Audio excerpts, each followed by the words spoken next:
guys, it's another Hi. of Genevision Media, and I'm joined here with the lovely Roz Thornton, and she is going to be speaking to us today about her amazing business called Amazing Global Women and an upcoming amazing event that she's having. So speak to the people, Roz, say hello. Hello, everyone. My name is Roz Thornton. So I'm the director of Amazing Women Global, which is a coaching and training company that works primarily with women to help them with their career transitions, promotions, or if they want to set up their own business. So that's mainly what I do. So they're the types of clients that I would see. I also do a lot of group training and group coaching through organizations such as charities and community centers and children's centers. And I work with the mums and the women in the community to help to move their lives on to the next level. So that's really what I do. Brilliant. So as you see, she's empowering women, which is just such an important thing to do in the community right now, because, you know, sometimes when women are, you know, suffering in a community, we find that everybody suffers. So it's important to bring up the empowerment of women. And it's not necessarily about being a feminist or you know, say that women should have more rights than anybody else, but we see clearly that women have a lot of, you know, we're the underdogs in a lot of situations, especially when it comes to in business, in work life, and even having the work-life balance of, you know, maybe being a mother or a wife and you know, having a career and stuff like that. So I'm sure Roz can relate to all of those things. So just kind of come on today to ask you a bit about yourself and what made you create this fantastic business for women, and you know, what inspired you to get to this stage. Tell us a bit about yourself. Well, I can tell you a bit about myself. I'm actually originally from Yorkshire, which is in the north of England. And when I came to London, I didn't really know many people at all. And what I found was that I was shocked by how people actually lived, because I'd never been to London before I actually moved here in my early 20s. So I was really shocked about the poverty that I saw, you know, the crime, the way people lived. I'd never seen life like that before, because I was brought up in, you know, leafy Yorkshire, you know, and I just never saw some of the things that I saw in London. And I went to work for the council. I started off in West London, and then I moved to East London, and then I finally ended up in South London. So I worked for 3 different boroughs, and in each borough, I noticed that where there was poverty and where there was stress and where there was problems with the infrastructure, the women seemed to come off worse. And if you was able to strengthen the woman within those communities, then the whole community benefited.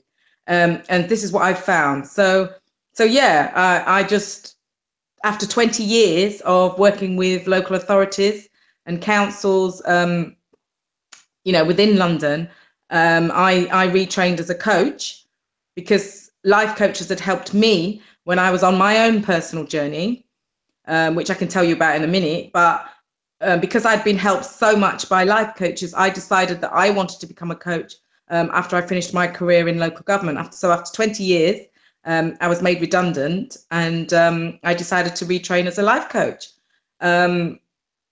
And then after that, I was doing that for a while, and I was, like I said, I was the main client group that I was seeing were women, and I was, you know, after seeing the transformation that they were able to make through my coaching programs, particularly around getting work, becoming financially independent, you know, getting out of situations that they didn't want to be in, whether it be at work or whether it be personal. I was just amazed. I was astounded how quickly these transformations were happening. You know, I was seeing clients who had been in therapy for years, maybe 2-3 years, still in therapy. They'd come to me for six sessions, and they were gone. They were flying. Their lives just changed so dramatically, and you know, doing really, really well. So I decided eventually that I was going to set up a company, and the groups that I worked with, I said to them, if you can describe one word as to how you feel after you've been on one of my courses, what would it be? And the main word that came up was amazing. So I decided that that had to be part of the title for my business, and that's where it came from. Brilliant. That is amazing. What do you think, working with different women, what do you think is the main issues that women actually have in, you know, unlocking that potential that, you know, and I know that all women have? And what would you say if somebody was watching this interview and didn't know whether they wanted to engage in your services or get in contact with yourself, or even think about getting some sort of life coach?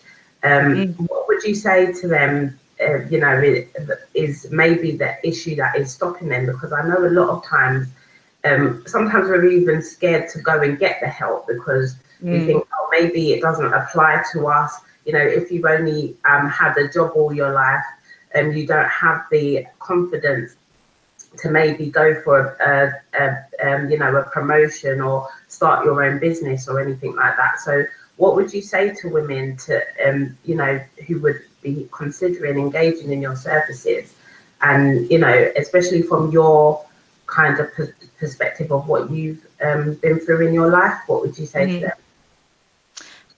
It's definitely confidence and self-belief.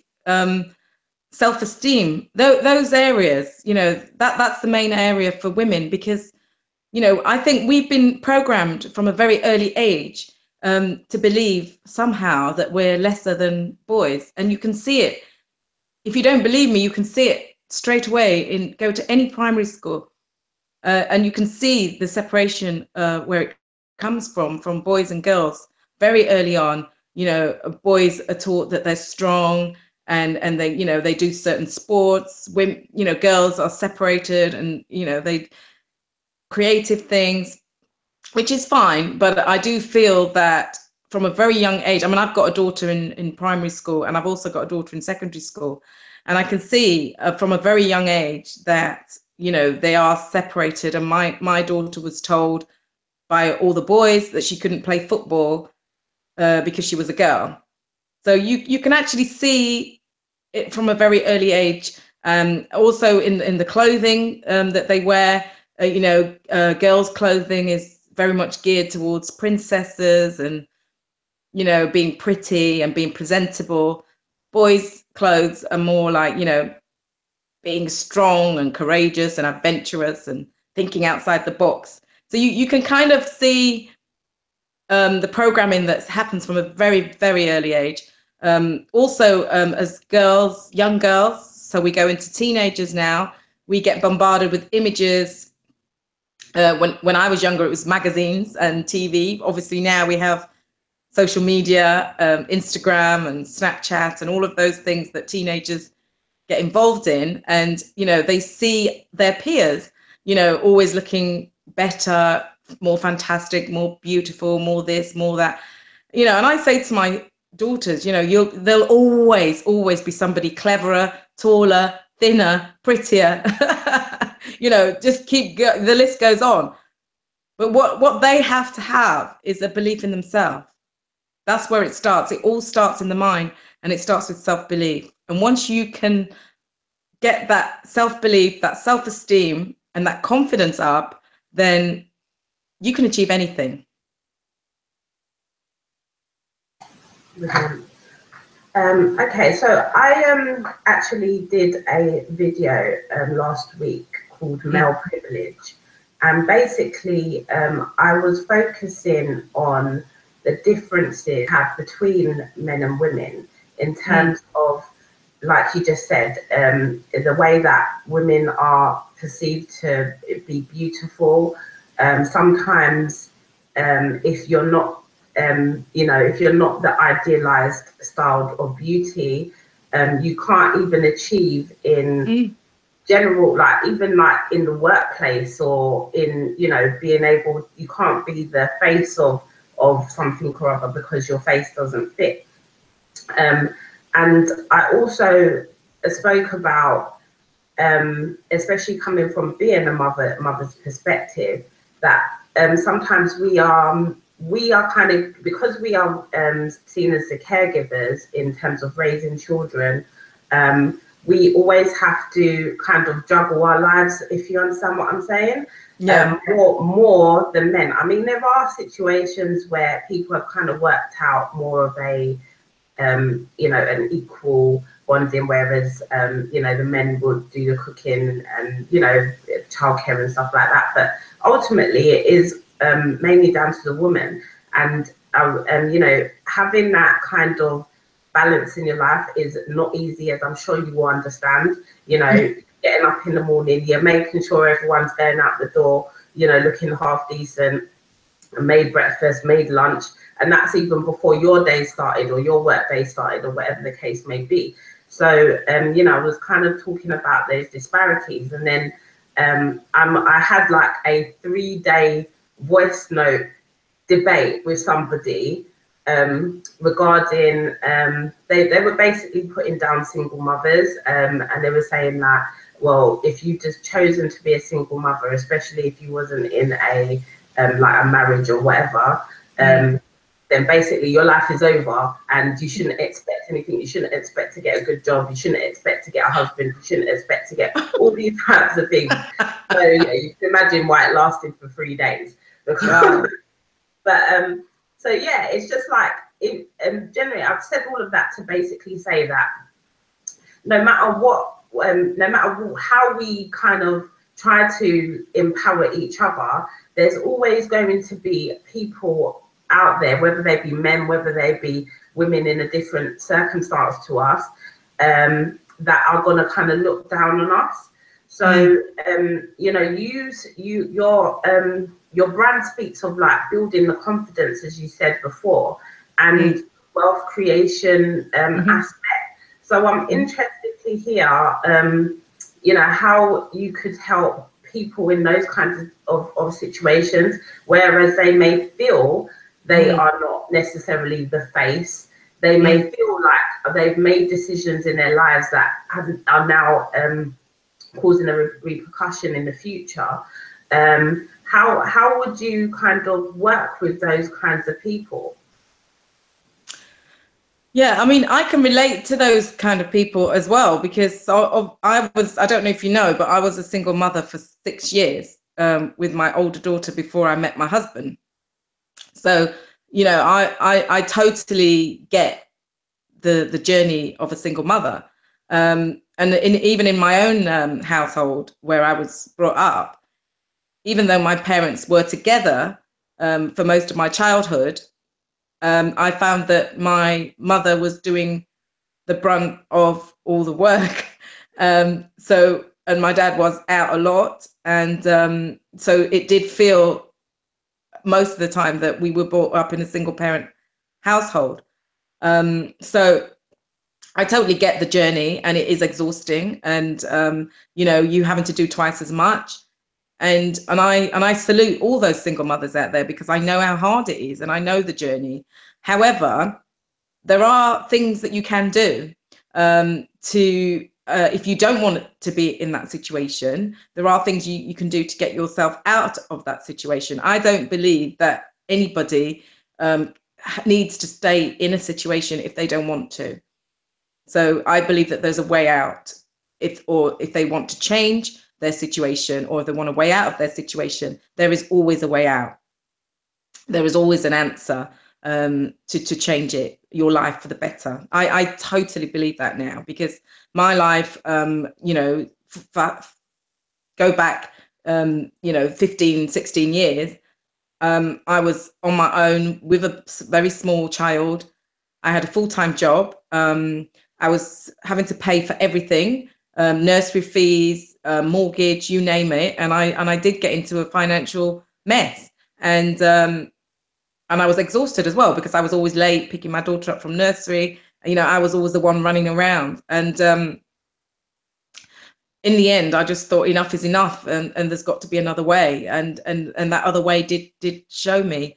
And what I was able to do was change my mindset, first of all, just change my belief about myself, about what I'm capable of and what I can do. And once that belief was changed, I was able to just do some amazing things. And one of the things that I started to do was to invest in property. And so that then gave me some leverage, and it gave me a foothold financially, because I was about to be repossessed. You know, I had bailiffs knocking up my door. You know, I was in a financial mess, and I didn't really understand anything about money, or the way money worked, the way the world worked, the way banking systems work. I just didn't pay attention to any of that stuff, really. And we're not taught any of that stuff in school.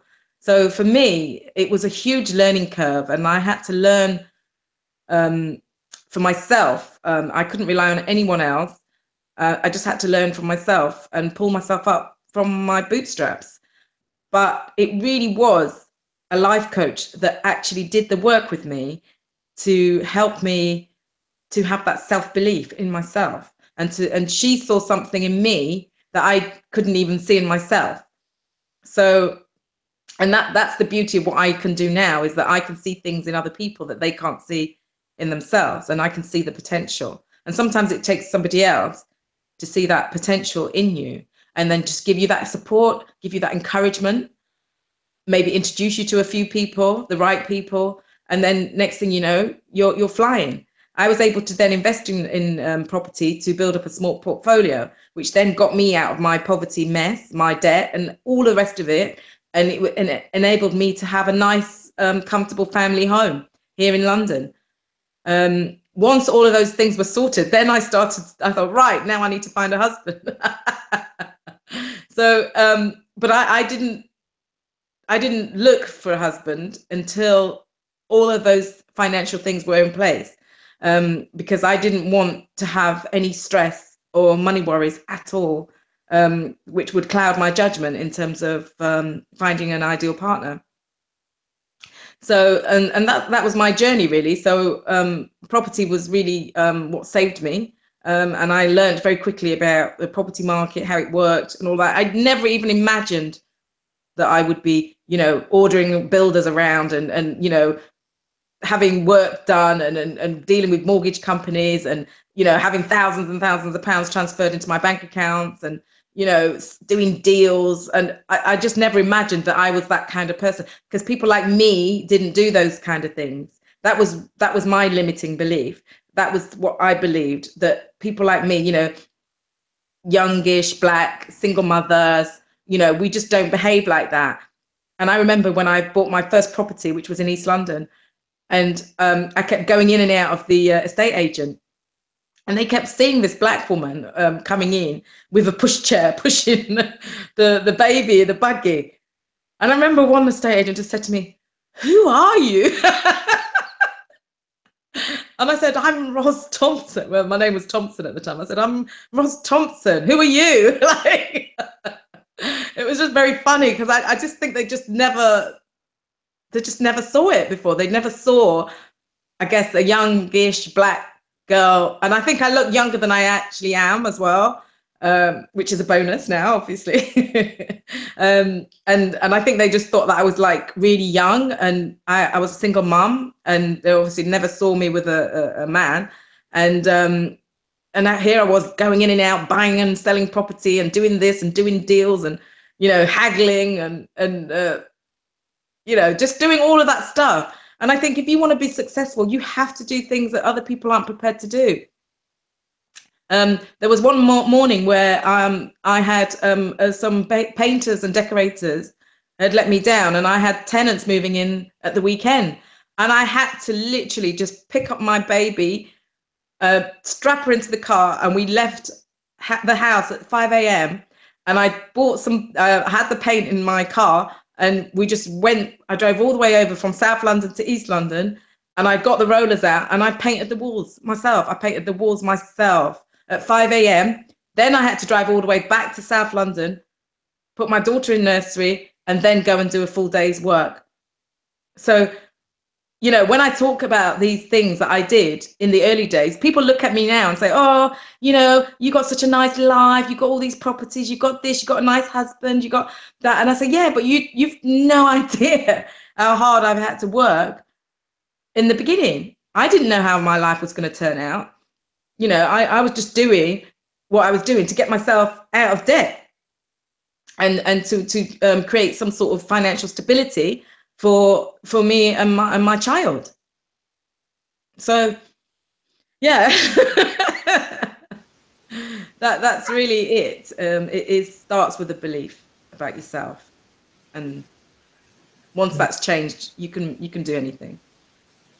Yeah, that is an amazing story, and I hope that it would definitely inspire a lot of women. Just, you know, having that thought process that no matter what you're going through, no matter, you know, how difficult things seem at the time, that there is always a way out. It just depends on how hard you're prepared to work and, you know, do the things that you have to do. And as you said, it's also about having the proper guidance as well, because once you can get somebody in your corner like a life coach that they see your potential, and as you know, they see your potential, they can you know, advise you on, you know, the best course. Obviously everything is down to you at the end of the day, but we always need somebody kind of appreciating us and you know, seeing the best out of us, because we live in a world where there's so much negativity and everyone always sees your flaws.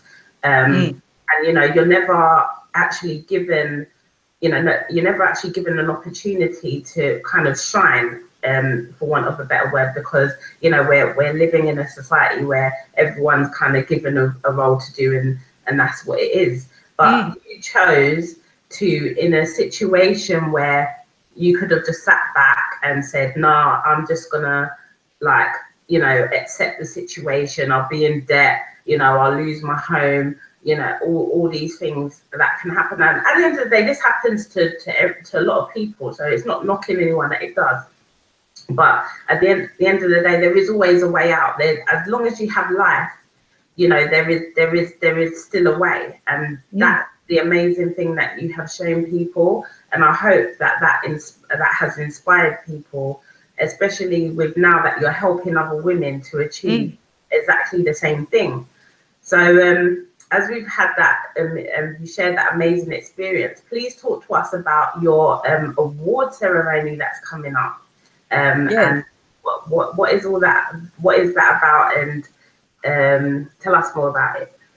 Right. So the Amazing Women Awards is really for the unsung hero. It's for the women who quietly go about their business and they're doing something amazing, but they're not shouting about it. They've not received any recognition for it. They've not received any previous accolades in most cases, but they're just doing a great job. And they're either helping people, or they set up a project, or they've started a charity, or they do lots of good things for the community. And it was those women that I kept meeting in my 20 years when I worked for local authorities. And I just thought, oh, one day, you know, one day I want to recognize some of these women that are just doing some fantastic things. I mean, I had government ministers coming down to some of my projects, scratching their heads, wanting to invest millions of pounds. And I'd say, and they'd be like talking to me about projects that we'd set up, mainly with women, but, you know, obviously some with men as well. And they'd say, how much does it cost? And I'd be like, £5,000. You know, they just couldn't believe it. You know, like you could set up these just amazing projects that were helping lots and lots of people for £5,000. And a lot of those projects are still going on today. A lot of those projects have employed people now, you know, so you don't need to invest millions and millions of pounds and completely change infrastructures for for you to have, successful projects. Yes, having money helps, but sometimes in the long term, it's not a good idea to pump lots of money into a very poor area, because it's not sustainable. And when the money runs out, then what happens is the projects then collapse. You're better off starting off with a smaller amount of money and helping those communities to create capital and to be more entrepreneurial and create their own sources of income coming in that will sustain the project. And I've always said that, always, and it's always fell on deaf ears. But I keep trying still. But I mean, the proof is in the eating, as they say, and a lot of the projects that I was fortunate enough to help kickstart are just doing really well still 20 years later. So I think that's something that I'm very proud of. And so those are the sorts of people that I wanted to recognize in my awards, and I always felt that one day when I had the means to do it and I had the energy, then I would do it, and that time is actually now. And so it's going to take place on the 18th of March, and it's called the Amazing Women Awards, and it says for ordinary women doing amazing things. And we had the response was astonishing. We had nearly just shy of 100 nominations. Totally wasn't expecting it. I've had a lot of press interest. I've done radio interviews. I was on Sky TV. It's just been amazing. The whole journey, the whole process. We whittled that down to 10 women. That's 2 in each category. We've got 5 categories, and on the 18th, we will announce the winner of each category. So would you like me to tell you what the categories are? Yes, okay. Please. So the categories are, we've got an Amazing Woman category, which is just open to any woman who is just doing something amazing, either, like I said, for her community or for another community, and is just embodies the spirit of an amazing woman. And she's not looking for reward. She's not looking for recognition. And in fact, the Amazing Woman would be somebody who would be absolutely mortified and shocked to know that somebody had nominated them for award. That's the type of woman that will win the Amazing Women Award. We've also got Amazing Young Woman, which is in the category of 18 to 25. And that's really for young women who are out there doing some great stuff, again, either within their community or with organizations. We're also looking at women who have faced adversity. So if they've had some sort of adversity, maybe an illness or some sort of disability or some setback, maybe the way they were brought up or something, they were living with some form of adversity. We're looking at that as well. So we've got Amazing Woman, Amazing Young Woman. We've got Amazing Woman in Business. So this would be a woman who is set up and run her own business and is doing really, really well and impacting on lots of people.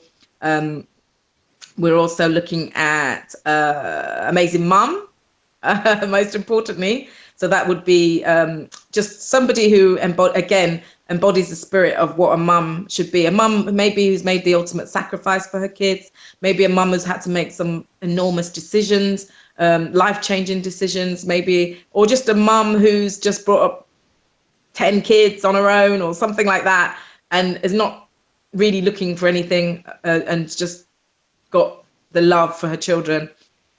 I just met so many mums, and particularly single mums. I met so many while I was working again in the communities, and they were just, all of them were just so fantastic, and they all had this overriding number one thing. They just wanted a better life for their kids, and they would do anything. They would move mountains for their children. So that's the Amazing Mum. And the final award is the Lifetime Achievement Award, which is going to go. And again, that would be an amazing woman, but obviously somebody who's been maybe dedicated their life to a cause or something like that for their whole lives, or nearly their whole lives, maybe 30, 40, 50 years. And we have had some amazing stories. And the sad thing has been really just whittling it down to just 10 people. That has been the hardest thing. And it's a good thing I had a panel, because I was like, I want to give this person an award, and they were like, no, you can't give it to, you've already said you're going to give it to the first person. I was like, I know, but then I know, and then I read this one and I want to give it to this one. And so it was a good thing I had a panel that kept me in check, because I would have given awards to everyone. And unfortunately we can't. However, some of the ones that we thought were in the top sort of 5, we are going to be contacting them with a view to starting a book project. So we want to put their stories of inspiration and hope in a book, and and have that published, that can then go on to help other women as well who might be in similar situations. So that's another sort of spin-off project, which I'm not thinking about yet until after my event. But that's something that I'm really keen to do. So I am looking for publishers and people who know how to write books to help me. So that's going to be the next phase of the Amazing Women Awards. So bring it on. That sounds amazing. I know it sounds like it's going to be a very emotional, very happy night. I'm not sure if I can make it there myself. I've just literally I've just made that day kind of available, so we never know. I might ship down to London for the awards. But that just sounds like really amazing, and I think it's just important. I just love the way that you have decided to use your skills and your life experience to help other women, and especially in the appreciation area, which I said earlier, because I think a lot of women feel very underappreciated in life, and they may not even realize. I mean, me myself, I think I've identified that in myself, that sometimes the self-confidence, actually, the lack of self-confidence comes from the lack of appreciation. And we have to understand to also learn to appreciate ourselves, because like as a mother, our children do kind of appreciate us, but they may not know how to voice that, if you understand what I'm saying, until maybe they get older. So it's kind of hard when you're going through that journey and not not getting that kind of feedback. So sometimes you need somebody in the community to be able to do that for you, and it just creates an amazing set of people, and we can then go on with the generations and hopefully improve, especially as we're hearing all these crazy things that are happening, especially in some, like as you said, poverty-stricken areas in London and other areas. It's just we need to build the strength, and we get the strength from that self-confidence and that belief that we can actually do better for ourselves. And I love the way that you said that it doesn't really take a lot of money to set up these projects. And I'm a strong believer that if you give a man a fish, as they say, he will eat for a day. But if you teach him how to fish, then he can feed himself for the rest of his life. So it's important that we impart these skill sets and this knowledge to people, so that they can be empowered to go on and create their own things, and maybe their own businesses, and maybe their own awards show ceremonies, and everything like that. So that's just really amazing. So tell us about what you actually offer for women and how we can engage with you. Right, the best way for people to engage with me is to either go onto my Facebook page, which is facebook.com/Amazing Women Global, or just to contact me through my website, which is www.amazingwomenglobal.com. If you go onto my website, you'll see the type of courses that I have run in the past and what I offer. I also do one-to-one coaching through mainly via Skype, so people can contact me and they get a free 45-minute discovery session, and they can find out how I work, what I do, you know, and they can find out all the pricing, etc. And during that 45-minute discovery session, you often find that clients like have a bit of a light bulb moment, and they go, "Oh my God, I never even thought I could do that. Oh, thank you so much." And off they go, and I never see them again. But it's all good, you know, it's all good, because then they'll recommend me to somebody else, and then I'll get a phone call from someone else. So I don't mind. People say to me, "Why do you give away 45 minutes for free?" And I say, well, because it's important for people to know how I work, what I expect from my clients, and what my clients can expect from me. And yes, it is an investment. You know, it's not, I'm not the cheapest coach out there, but it is an investment in yourself. And if you think of all the years that you've been helping other people, whether it be children, whether you're caring for elderly parents, or whatever it is, if you think of all the years you put in to care for other people, and think about others before yourself, and actually now it's time for you to start to think about yourself and what you want from life, you'll think that that investment is actually worth it. And this is another problem that we have, is that we don't think we're worth it. Quite often we won't spend that money on ourselves because we don't think we're worth it. I never used to spend any money on myself when I was younger. I never used to spend money on you know, facials, spas, pedicures, manicures, because I never thought that I was worth spending 40-50 pounds on to get my hair done or to get my nails done. I used to just go down the road and get someone to do it for 10 quid, you know.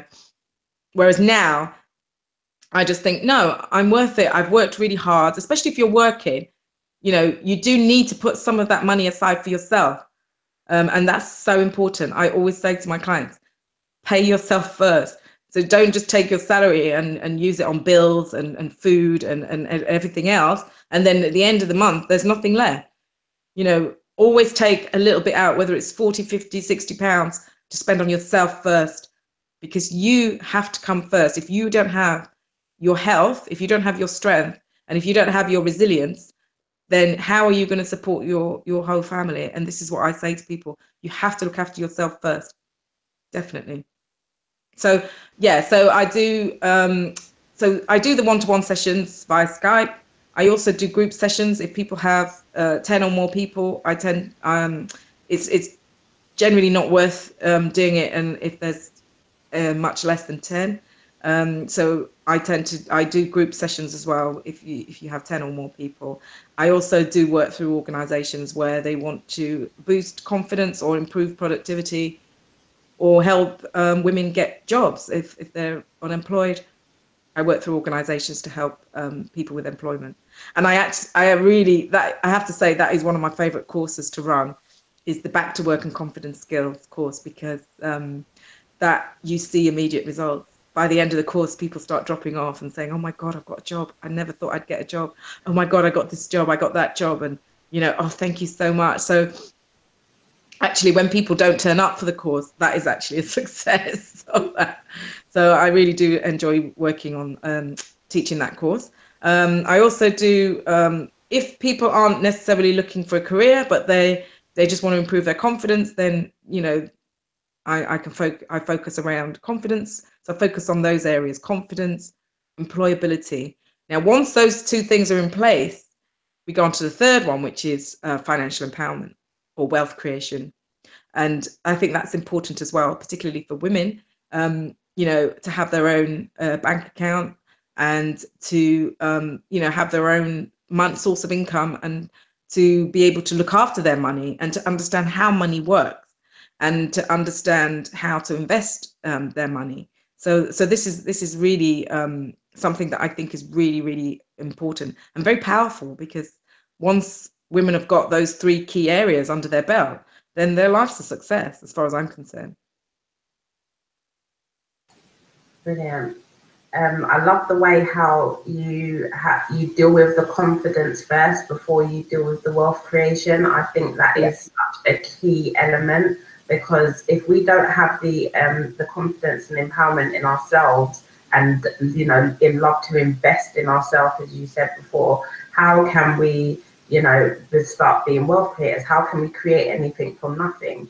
So that is very important, and I don't think I've ever heard anyone say that before, in terms of, you know, bringing everything together. So I would definitely, anyone who feels that they need any support in those areas, I would implore you to get in contact with Roz, because you've heard her experiences. Like, she can very empathize with you no matter what your situation is. And she has a lot of people that are, have said, I mean, to be honest with you, the amount of people that have come to me saying, when are you going to interview Roz? And I'm like, yeah, I'm getting there, don't worry about it. You know what I mean? Because, there's people, I suppose when you make an impact on people, it shows at the end of the day. And so it's just very important. So I'm so glad that you're doing what you're doing. And I think I want to be like you when I grow up. I want to be able to help people as well. So yeah, I hope that hopefully one day I can create something amazing like that, and I'll have you to thank for that. So yeah, thank you very much.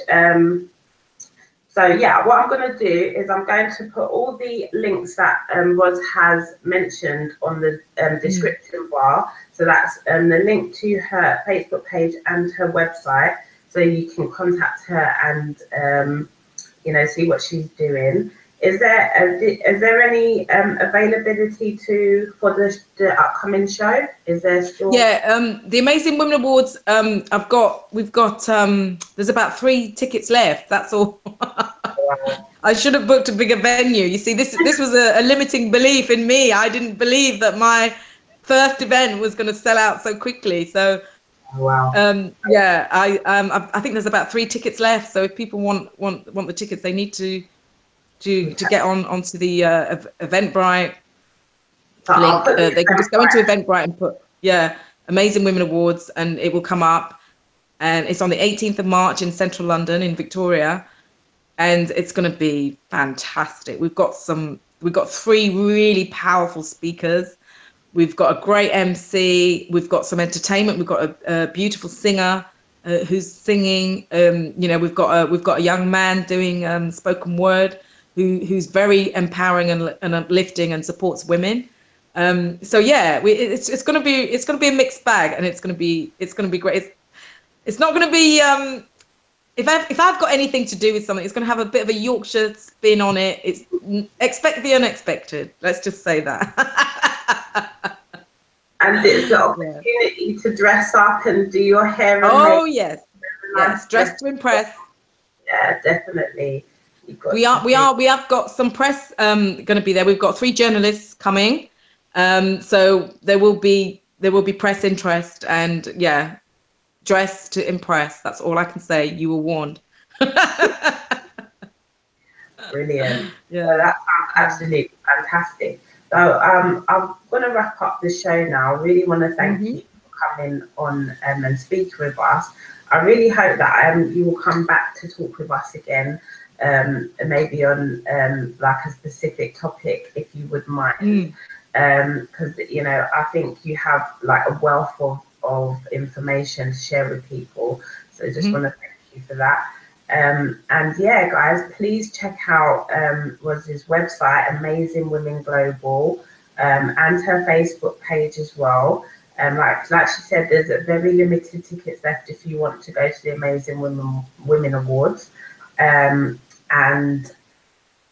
We will watch this space and announce these amazing women. Hopefully you said you may do like a blog or something so that you can find out about these women. And you said you're hoping to start a book with these women as well. So we'll look out for that. Maybe I can put you in touch with the lady that I interviewed yesterday, who's written a book called Lifetricity, which is an amazing self-parenting book. She's got a lovely way with putting words together, and that's something I'll put you in contact with her in regards to that. But yeah, it's been amazing having you on, and thank you for taking your time out to speak with us today. No worries. My pleasure. And like I said, I think there's about 3 tickets left. So if anybody wants any tickets, they need to hurry and get them. Otherwise, I think by the weekend, it's going to be completely sold out. And I'm just really looking forward to it. And I would love to come back and update you and, you know, report back on how it all went and, you know, talk about the forthcoming book project. So that would be fantastic. And thank you so much for inviting me on your show. That's okay. So what's your plans for the future, just before you go?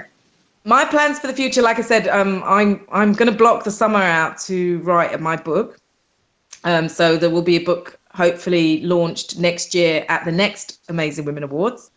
So that will double up as a book launch. And after that, what I would really, really like to do is to start an Amazing Woman Academy, which will then, once it will be for younger women, but also for older women as well, who feel like they're at a bit of a crossroads. They don't know what to do with their life. Maybe their kids have left home and they want a new lease of life. Or anyone who wants to train as an Amazing Woman ambassador, and actually I will train them to deliver my 3 courses, because those courses really do work, and there's only one person, me, delivering them.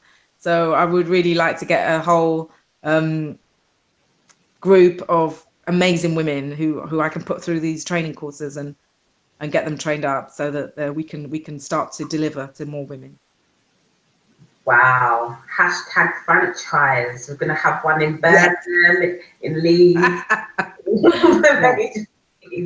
So that's a bit further into the future, but that is the ultimate goal. Brilliant. Okay, well, thank you again for coming on the show, and I hope everyone enjoyed it, and everyone in the future that sees this live stream. If you've missed out on the tickets, oh well, you should have joined us live, but you know, maybe next time. There's always next year. But yeah, please get in contact with Roz, and you know, let her know if you have any questions that you need to ask her, and also subscribe to Genevision Media so that you can keep up to date. Like she said, she would love to come back and update us on how her award ceremony went. So we're looking forward to that. So thank you guys for watching, and we'll speak to you soon. Bye. Okay. Take care. Bye.